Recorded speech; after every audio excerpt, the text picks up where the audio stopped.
Assalamualaikum warahmatullahi wabarakatuh. Perkenalkan, nama saya Agnial dengan NIM 233699001. Sini, saya akan membuat video mengenai menganalisis kasus pada perkara satu sebagai ujian akhir semester mata kuliah Hukum Acara Peradilan Agama dengan dosen pengampu Ibu Fakria Anissa Afro MH, di mana perkara pertama itu mengenai cerai gugat, hadana, serta harta bersama. Video ini saya buat melalui presentasi atau PPT yang akan dibahas secara per slide. Nah, pada paket satu atau perkara satu yang mengenai cerai gugat, hadanah, dan harta bersama, khusus ini, Eni Siti sebagai seorang istri mengajukan gugatan cerai terhadap suaminya, yaitu Ahmad, ke pengadilan agama. Di mana apabila dilihat, ada 4 pokok tuntutan dalam satu gugatan. Penggabungan beberapa tuntutan dalam satu surat gugatan ini dikenal dengan istilah kumulasi gugatan yang dibolehkan sepanjang tuntutan-tuntutan tersebut memiliki hubungan erat satu sama lain dan berada dalam kewenangan pengadilan yang sama.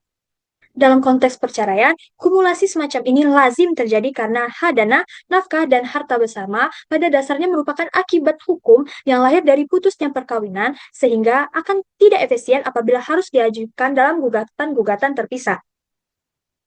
Selanjutnya, ada peta analisis kasus. Di slide ini menguraikan 10 tahapan analisis yang akan dibahas secara beruntut. Yang pertama, jenis perkara. Yang kedua, kewenangan pengadilan. Yang ketiga, para pihak. Keempat, pengajuan perkara. Kelima, pemanggilan dan mediasi. Yang keenam, proses persidangan. Yang ketujuh, pembuktian dan putusan. Yang kedelapan, upaya hukum dan eksekusi. Yang kesembilan, e-court dan e-litigation. Yang kesepuluh, mengenai refleksi 10 materi untuk hukum acara peradilan agama. Selanjutnya, ini mengenai jenis perkara. Apabila dilihat, ada 4 jenis perkara yang tergabung dalam gugatan Siti dengan dasar hukum pasal 49 Undang-Undang Nomor 3 Tahun 2006, Junto Undang-Undang Nomor 50 Tahun 2009 tentang Peradilan Agama. Pertama, cerai gugat. Cerai gugat merupakan perkara yang bersifat kontentius atau permohonan yang mengandung sengketa karena diajukan oleh istri terhadap suami yang berkedudukan sebagai pihak yang digugat dengan dasar hukum pasal 73 Kompilasi Hukum Islam atau KHI, Junto Pasal 20 Peraturan Pemerintah PP Nomor 9 Tahun 1975. Yang kedua, hadana atau hak asuh anak. Di mana pada kasus Siti ini ada 2 anak kandung yang pada hakikatnya merupakan perkara voluntir yang digabungkan ke dalam perkara cerai gugat, di mana diatur dalam pasal 105 sampai 106 kompilasi hukum Islam. Yang ketiga, hak-hak pasca perceraian, yaitu berupa nafkah idah selama masa tunggu, mut'ah sebagai kenang-kenangan dari suami, yaitu bisa sebagai penghibur lara, dan nafkah anak, yang seluruhnya berdasarkan pada pasal 80, pasal 149, dan 152 kompilasi hukum Islam. Dan yang terakhir atau yang keempat, harta bersama atau gonogini berupa rumah dan kendaraan yang diperoleh selama perkawinan berlangsung, yang menurut pasalnya, yaitu pasal 37 Undang-Undang Nomor 1 Tahun 1974, Junto pasal 97 kompilasi hukum Islam, dibagi rata dengan perbandingan 50 antara suami dan istri. Selanjutnya, tentang kewenangan pengadilan agama. Pembahasan kewenangan mengadili dibagi menjadi 2 kategori yang harus dipahami secara terpisah. Yang pertama, kewenangan absolut, di mana menentukan badan peradilan mana yang berwenang memeriksa suatu jenis perkara, dan dalam hal ini, pada perkara ini, pada pasal 49 Undang-Undang Nomor 7 Tahun 1989 sebagaimana telah diubah dengan Undang-Undang Nomor 3 Tahun 2006, dan terakhir Undang-Undang Nomor 50 Tahun 2009 menegaskan bahwa pengadilan agama berwenang memeriksa, memutus, dan menyelesaikan perkara di tingkat pertama antara orang-orang yang beragama Islam, termasuk perkara cerai gugat, hadana, nafkah, dan harta bersama, yakni sebagai pasangan muslim, sehingga perkara semacam ini tidak dapat diajukan ke pengadilan negeri. Pada pasal 50, undang-undang yang sama bahkan memperluas kewenangan tersebut hingga mencakup objek sengketa yang berkaitan dengan perkara pokok seperti harta bersama yang menjadi ikutan dari perkara perceraian. Sementara itu, yakni kewenangan relatif atau bisa disebut juga kompetensi relatif, menentukan pengadilan agama secara wilayah yang berwenang mengadili dengan dasar pasal 73 ayat 1 Undang-Undang Nomor 7 Tahun 1989 serta pasal 118 HIR atau pasal 142 RBG. Khusus untuk cerai gugat berlaku pengecualian dari asas umum aktor sequatur quorum rei, sehingga gugatan justru diajukan ke pengadilan agama di tempat tinggal penggugat, yaitu istri, bukan tempat tinggal tergugat, yaitu suami. Pengecualian ini dimaksudkan untuk memberikan kemudahan akses bagi istri sebagai pihak yang umumnya berada dalam posisi lebih lemah secara ekonomi dan sosial ketika mengajukan gugatan cerai. Slide selanjutnya, para pihak dalam perkara ini. Di mana slide ini memetakan kedudukan tiga pihak yang terlibat. Yang pertama, Siti, yaitu sebagai penggugat yang mengajukan gugatan beserta alat-alat bukti pendukung dapat didampingi kuasa hukum ini untuk menuntut hak-hak pasca perceraian berupa nafkah iddah, mut'ah, nafkah anak, dan bagian harta bersama, serta memiliki hak untuk menempuh upaya hukum apabila tidak puas atas putusan. Yang kedua, ada Ahmad sebagai tergugat, itu suami yang digugat cerai, di mana Ahmad sebagai tergugat ini menerima salinan gugatan, berhak mengajukan jawaban serta bukti tandingan dan dapat pula didampingi kuasa hukum dan memiliki hak menempuh upaya hukum berupa banding maupun kasasi. Selanjutnya, adapun anak-anak, yaitu pihak ketiga terkait. Anak-anak ini yang dimaksud adalah dua anak kandung Siti dan Ahmad. Meskipun bukan pihak formal dalam perkara, berkedudukan sebagai pihak ketiga yang kepentingannya wajib dilindungi oleh hakim karena mereka menjadi objek dari perkara hadana dan nafkah anak. Prinsip ini sejalan dengan asas kepentingan terbaik bagi anak yang mengharuskan hakim untuk tidak semata-mata berpihak pada kepentingan formil kedua orang tua, melainkan mengutamakan kesejahteraan dan masa depan anak dalam setiap putusan yang menyangkut hak asuh. Selanjutnya, slide selanjutnya mengenai tahap pengajuan dan pendaftaran perkara.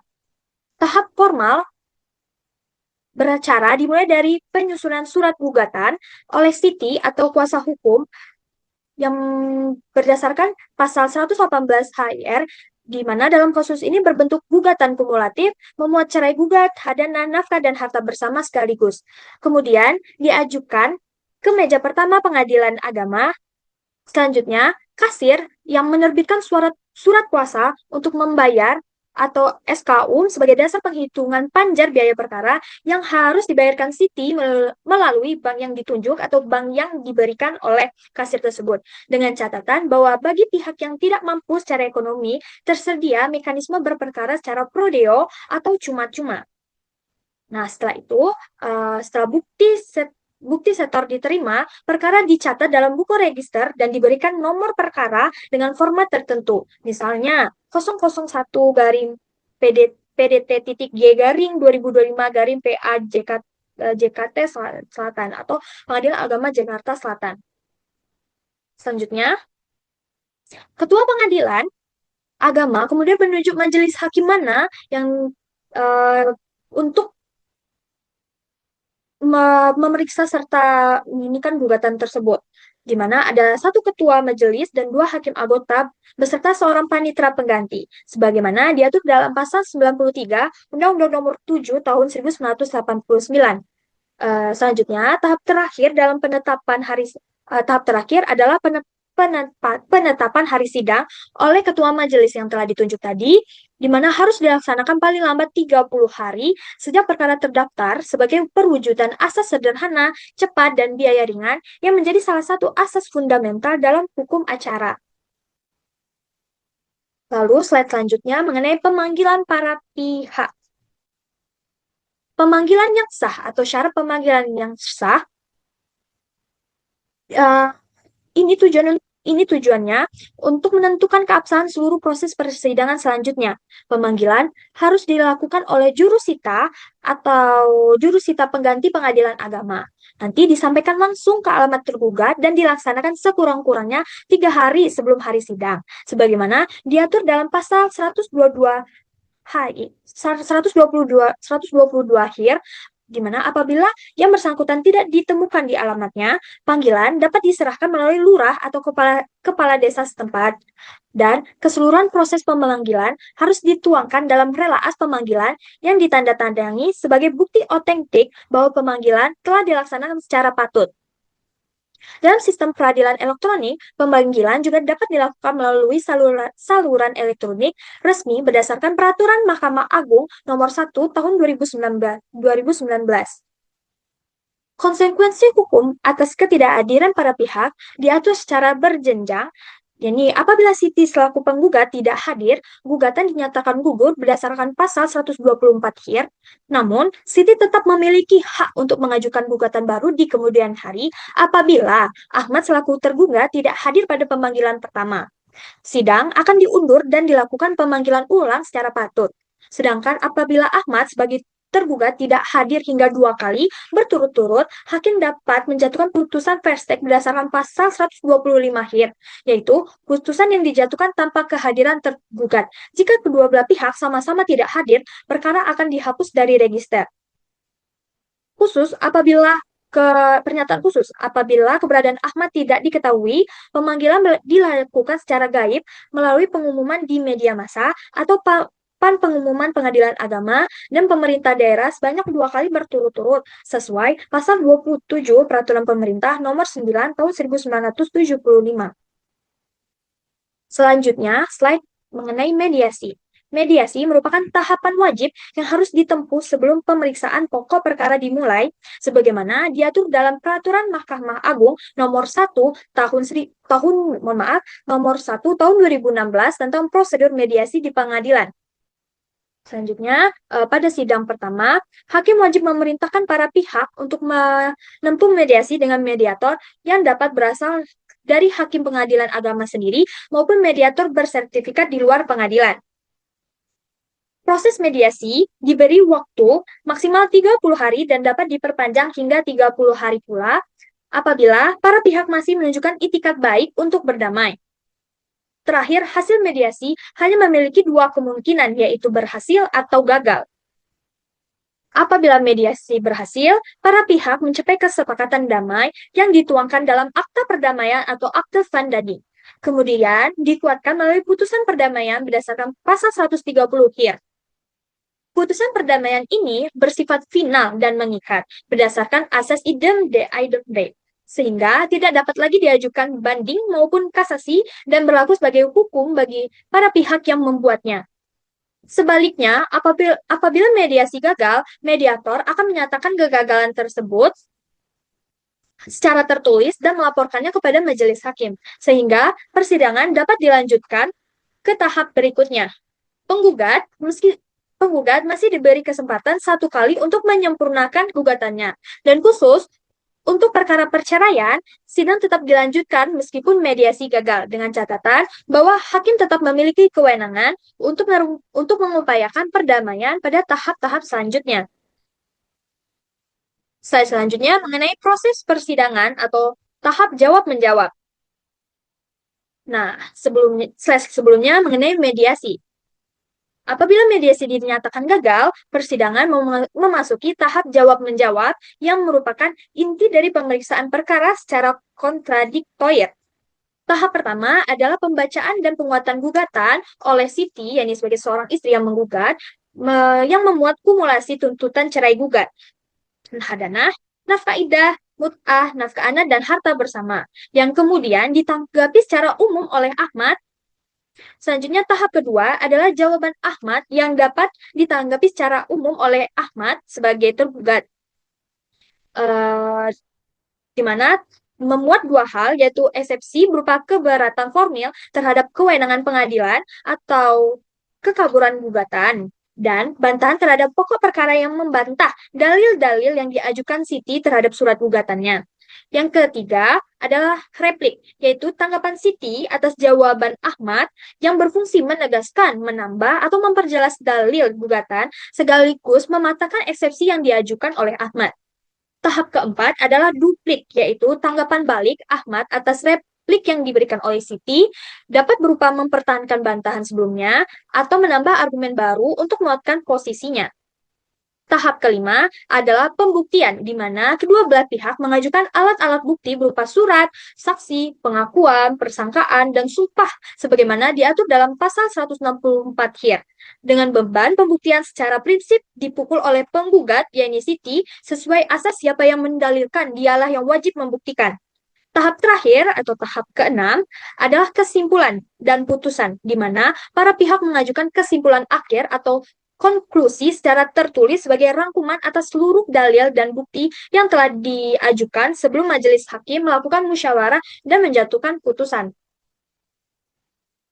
Slide selanjutnya, pembuktian, di mana sistem pembuktian dalam hukum acara perdata, termasuk di peradilan agama, mengenal 5 alat bukti sebagaimana diatur pada pasal 164 HIR atau pasal 284 RBG. Yang pertama ada bukti surat. Dalam kasus ini meliputi bukti nikah yang berkedudukan sebagai akta otentik.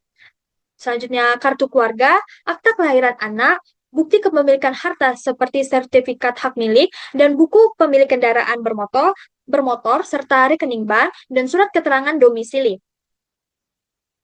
Selanjutnya, bukti saksi. Ini saksi mensyaratkan minimal 2 orang saksi yang mengetahui adanya perselisihan dalam rumah tangga yang terjadi antara Siti dan Ahmad.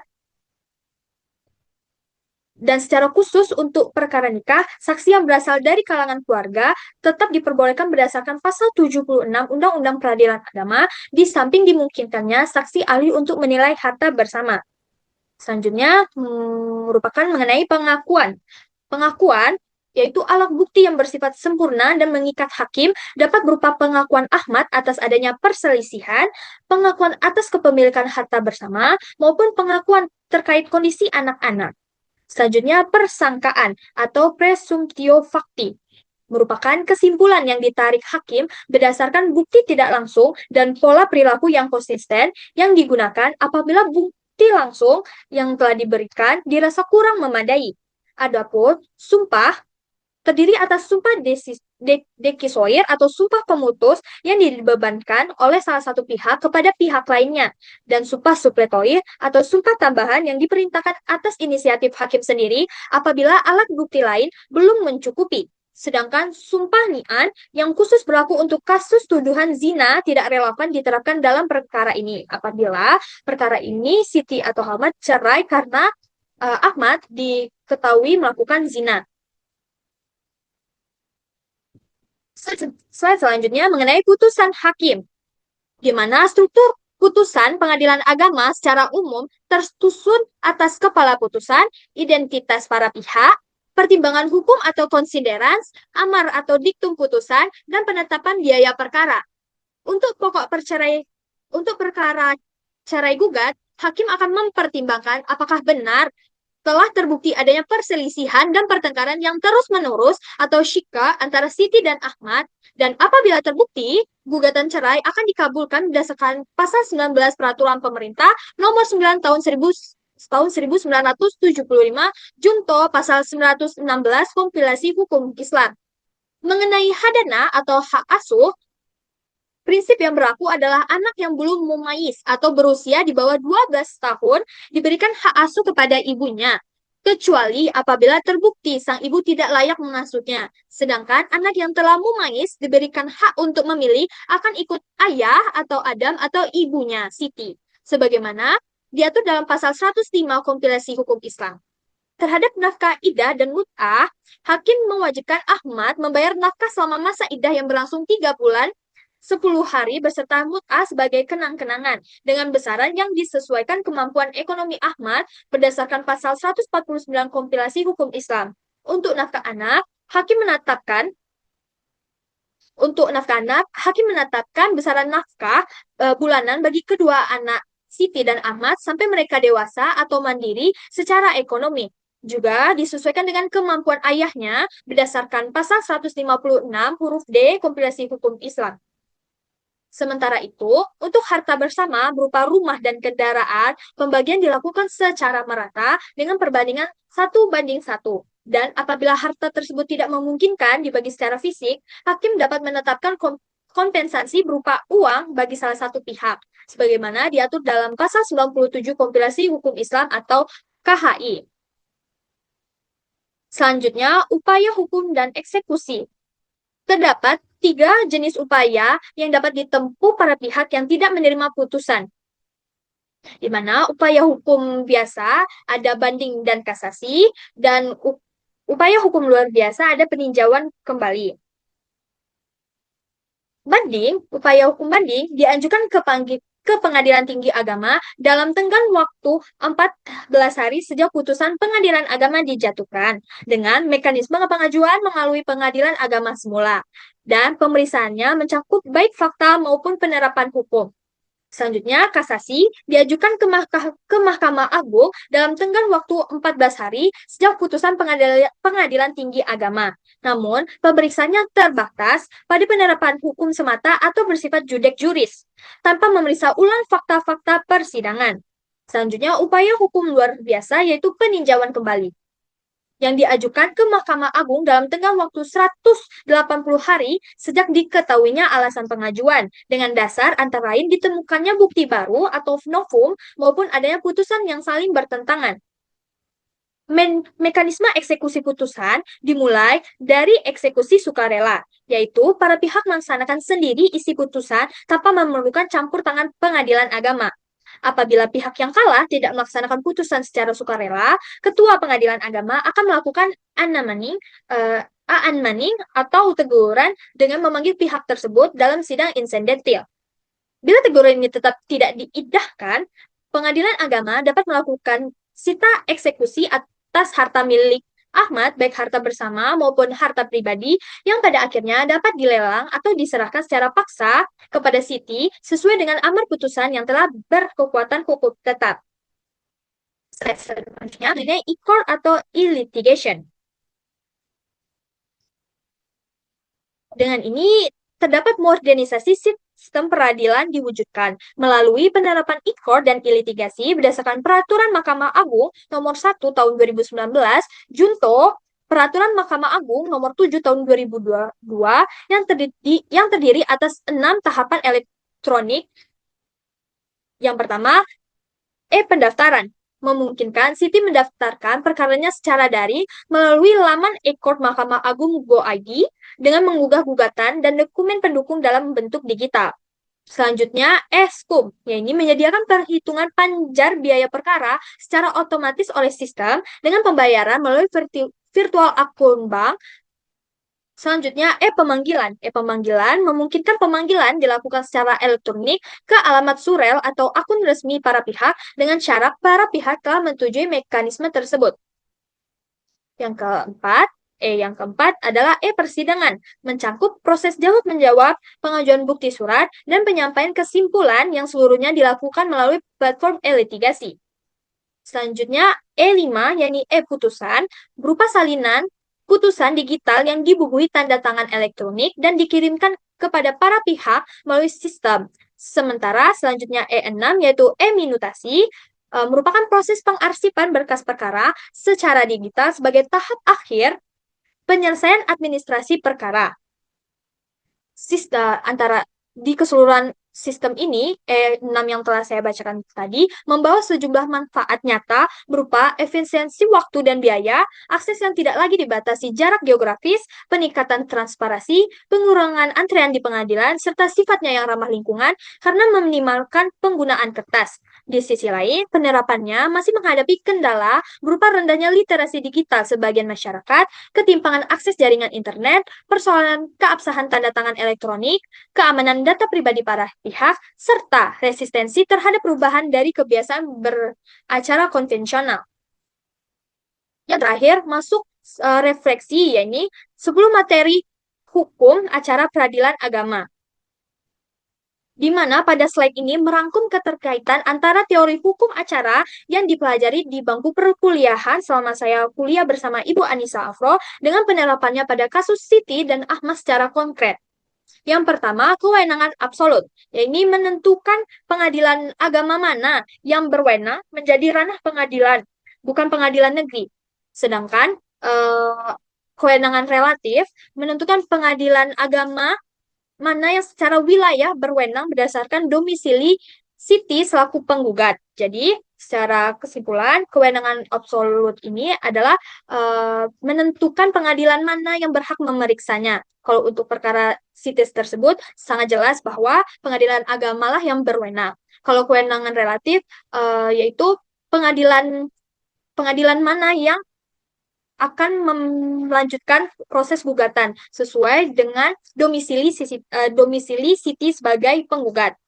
Selanjutnya, sumber hukum acara pengadilan agama berlaku bersumber dari HIR RBG Undang-Undang Nomor 7 Tahun 1989 berserta perubahannya dan kompilasi hukum Islam yang seluruhnya berjalan beriringan dengan asas-asas hukum acara berupa sederhana, cepat, dan biaya ringan.